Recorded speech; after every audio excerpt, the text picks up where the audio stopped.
오늘 본문은 창세기 24장 61절에서 67절입니다. 리브가가 일어나 여자 종들과 함께 낙타를 타고 그 사람을 따라가니 그 종이 리브가를 데리고 가니라. 그때 이삭이 브엘라 헤로이에서 왔으니 그가 네게부 지역에 거주하였습니다. 이삭이 저물 때에 들에 나가 묵상하다가 눈을 들어 보매 낙타들이 오는지라. 리브가가 눈을 들어 이삭을 바라보고 낙타에서 내려 종에게 말하되 들에서 배회하다가 우리에게로 마주오는 자가 누구냐? 종이 이르되 이는 내 주인이니이다. 리브가가 너울을 가지고 자기 얼굴을 가리더라. 종이 그 행한 일을 다 이삭에게 아뢰매 이삭이 리브가를 인도하여 그의 어머니 사라의 장막으로 드리고 그를 맞이하여 아내로 삼고 사랑하였으니 이삭이 그의 어머니를 장례한 후에 위로를 얻었더라. 예. 자, 우리는 이삭과 리브가의 완벽한 하나님의 인도하심을 따라 만나는 이 완벽한 만남을 묵상하고 있습니다. 자, 오늘 본문은 이삭과 리브가가 드디어 만나는 첫 대면의 장면을 묘사하고 있죠.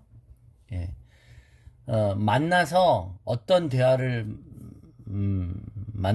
어떤 대화를 나눴는지를 묘사하지 않아요.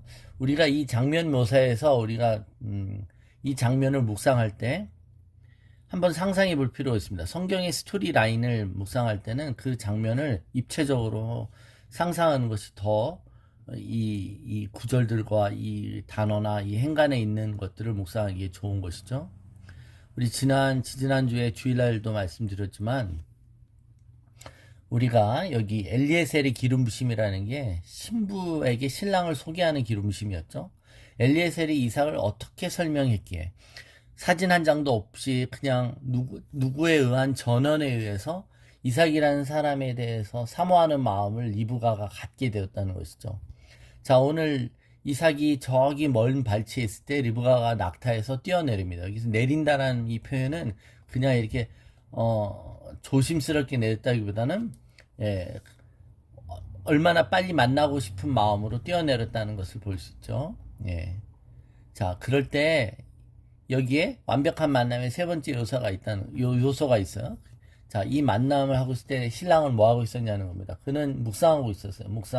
그는 기도하고 있었다는 것이죠. 이 남녀 관계에 있어서의 이 남자의 기도함, 이거 되게 중요하다는 것입니다. 우리가 중보기도 때도 남자들이 손을 들어 기도한다고 돼 있어요. 베드로전서 3장 7절에도 우리가 지식을 따라 동거하라고 그러죠. 그러면 우리 배우자가 어떤 사람인지를 연구하라는 얘기예요. 이제 그럴 때 너의 기도가 막히지 않는다고 하는 겁니다. 즉, 이 이삭은 배우자를 위해 기도하고 있었고 이 만남을 위해서 기도하고 있었다는 것이죠. 그래서 완벽한 만남과 완벽한 이런 하나님이 짝지어 주신 인도하심 속에는 언제나 기도가 있는 거예요. 그냥 우연히 만나는 게 없는 것이죠. 자, 오늘 두 사람이 만나는 장면에서 리브가도 이삭을 본 후에 얼굴을 가리웁니다. 신부는 원래 신랑 앞에서 얼굴을 가리웠습니다. 그리고 우리가 그동안 가슴 졸이며 또 설레는 마음으로 바라봤던 이 두 사람의 커플의 만남이 이루어지죠. 그것은 두 사람이 결혼에 들어가는 것입니다. 이삭이 리브가를 아내로 맞아 어머니를 여의고 나서 위로를 얻었다라고 말합니다. 그녀를 사랑하였다라고 말해요. 그죠? 이 얘기는 꼭 우리가 수없이 읽은 동화의 마지막 장면하고 비슷합니다. 이런 이야기와 우리의 삶의 현실을 보면 어떠세요? 똑같습니까? 아니면 좀 다릅니까? 그런데 우리가 읽었던 수많은 동화와의 끝처럼 여기서 얘기가 끝나면 이 얘기도 환상적인 동화 같겠죠. 그죠? 남녀가 하나님의 인도하심 속에 만나서 행복하게 잘 살았습니다. 이렇게라고 끝맺을 수 있어요. 그런데 왕자와 공주가 수많은 방해와 역경 속에서 만남이 이루어지면 그 다음 둘이 살아가는 이 과정은 행복함이 보장되는 것 같은 많은 환상을, 그런 착각을 동화들이 주잖아요. 그죠? 그런데 성경은 창세기 24장으로 끝나지 않죠. 창세기 50장까지 이어진다는 겁니다. 그들의 삶이 실제로 어떻게 살았는지를 기록해 놓고 있다는 것입니다. 이 창세기 24장 안에서도 이삭과 리브가라는 완벽한 커플의 미래에 대한 이 불안한 복선을 좀 깔아놨어요. 여기 보면 둘 다 눈을 들어 서로를 바라봤다고 해요. 이삭은 낙타들을 봤다고 하고 리브가는 이삭을 봤다고 그래요. 그죠?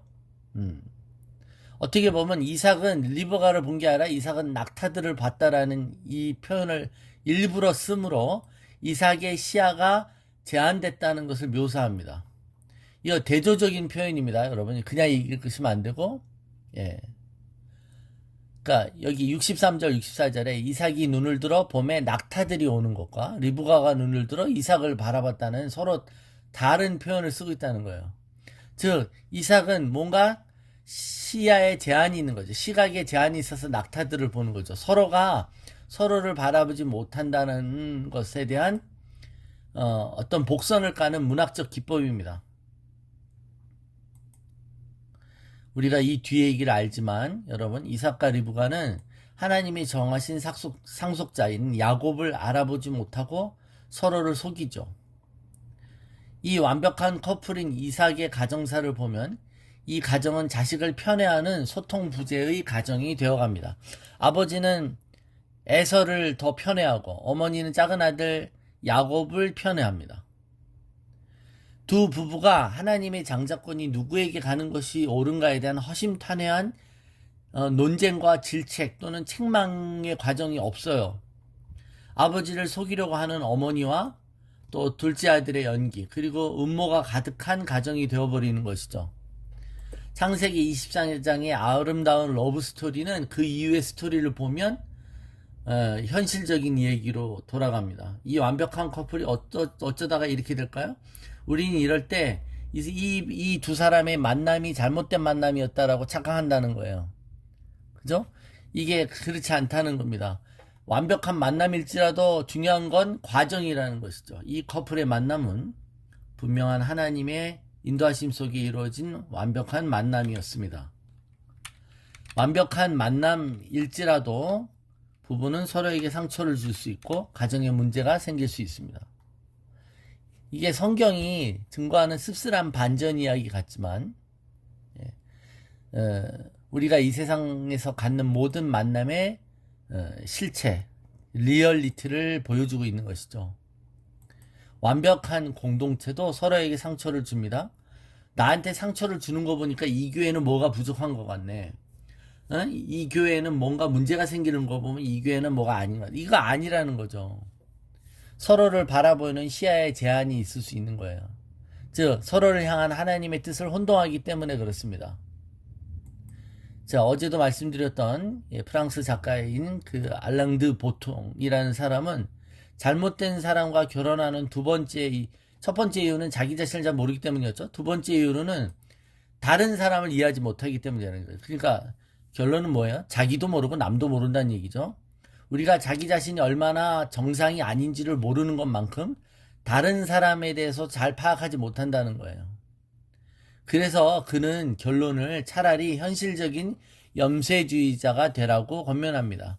그 말은 한마디로 결혼에 대한 환상을 깨라는 거예요. 어느 정도 진리를 내포하고 있는 인사이트죠. 그죠? 완벽한 결혼에 대한 환상을 깨버리라는 겁니다.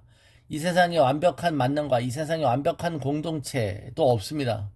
만일 이 사람이 완벽하다고 라고 생각하는 순간 뭔가 속고 있는 거고 이 교회가 완벽한 교회라고 생각하는 순간 그런 교회를 찾아서 당신이 가는 순간 그 교회는 더 이상 완벽하지 않는 것이죠. 그죠? 몇 번 우리 들은 얘기지만 빌리 그레엄의 사모님 부인이 루스 그레엄에게 어떤 기자가 물었어요. 사모님 당신은 목사님과의 이혼을 생각한 적이 있습니까? 그랬더니 never 이라고 말해서 아니요 전혀 없습니다. 그러나 살인은 몇 번 생각했습니다 라고 대답했대죠. 성경은 하나님이 짝지어 주신 완벽한 커플의 만남을 상세히 기록했습니다. 그리고 그 이후에 그들의 적나라한 삶도 계속 보여줍니다. 드라마틱한 만남도 그려놨지만 그들의 부족한 삶의 현실도 보여주는 것입니다. 세상의 세속적인 철학자의 권고처럼 염세주의적이고 비관자가 되라가 아닌 우리의 삶을 하나의 과정으로 보라는 성숙함으로 우리를 이끄시는 것이죠. 결혼은 상대방에 대해서만이 아닌 나 자신에 대해서도 알아가는 과정입니다. 그러니까 여러분, 결혼해서 알 만큼 알아서 결혼하는 게 아니라 결혼하고 나서 알아가는 거잖아요. 그죠? 결혼하면서 알아가니까 놀라는 겁니다. 내가 상상도 못할 모습이 이 사람 안에 있는 거예요. 그 모습을 보고 놀라고 속았구나. 내가 잘못된 만남이었구나가 아니라 계속, 예, 계속 이어가는 것입니다. 그럼에도 불구하고 사랑하는 법을 배워가는 것이죠. 사랑은 배워가는 것입니다. 자, 완벽한 만남의 몇 가지 조건을 우리가 계속 정리했었는데, 하나님의 인도하심에 민감하게 즉각적으로 믿음으로 반응하는 스스로의 결단이 있어야 됐습니다. 그리고 이 만남과 이 인연을 축복하는 그런 축복이 있었죠. 그죠? 그래서 만남이 이루어졌을 때도 축복하지만 또 이 만남으로 인해 또 익숙했던 사람들과의 이별도 있었어요. 서운하지만 자신을 떠나는 사람들도 축복했습니다. 언젠가 자식은 부모를 떠날 것입니다. 언젠가 부모는 자식을 떠날 것입니다. 언젠가 사랑했던 사람들도 떠날 수 있습니다. 그럴 때 축복하는 것입니다. 우리가 성사되지 않는 어떤 커플의 만남도 서로를 축복하는 거 아닙니까? 그래서 우리가 서로를 알아가는 과정이잖아요. 그렇죠? 그래서 우리는 이런 모든 만남을 위해서 기도하고 있어야 된다는 거예요. 기도하고 있어야 된다.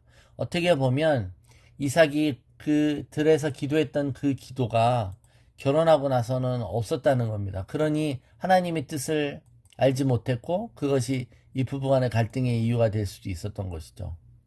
그러므로 우리의 눈의 시야가 초점이 잘못되지 않도록, 우리 시야가 한계가 있거나 가려지지 않도록 우리는 계속 깨어 기도하고 하나님 눈으로 볼 수 있도록 간구해야 되는 줄로 믿습니다.